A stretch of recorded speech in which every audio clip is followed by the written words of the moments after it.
Pananiman, palaisdaan o patubig. Napipinsala at natutuyo na dahil sa matinding init na dulot ng El Nino. May naiisip na raw na solusyon dyan ang Department of Agriculture. Tinutukan niya ni Susan Enriquez.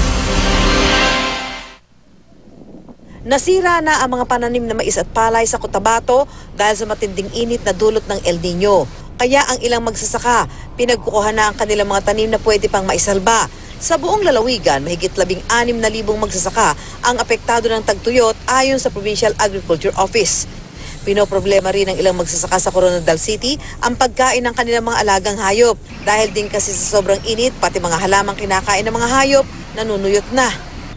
Natuyo na rin ang ilang maliit na palaisdaan sa Tagkawayan, Quezon. Gayun din ang ilang irigasyon sa Bacnotan, La Union. Kulang sa kami sa tubig dahil deep well sa amin. Nahihirapan ng tubig talaga dito. Bumababa na rin ang antas ng tubig sa Abra River dahil sa mainit na panahon. Nangangamba tuloy ang ilang residente na maapektuhan ng mga tilapia sa kanilang fish cages. Humihina na rin daw ang supply ng tubig sa mga bahay, kaya dumadayo sila sa ilog. Mahina ang tubig, kaya dito kami naglalaba, naliligo, naghuhugas. Sa tala ng NDRRMC, 21 munisipalidad ang apektado ng dry spell. Sa rehiyon ng Mimaropa, Zamboanga Peninsula at Soc-Sargen, kulang na kulang ang naranasang ulan sa mga lugar na ito. Sa Mimaropa at Soc-Sargen pa lang, aabot na sa mahigit 200 milyong piso ang naitalang halaga ng pinsala sa agrikultura. 4 na lugar na sa bansa ang nagdeklara ng state of calamity dahil sa dry spell.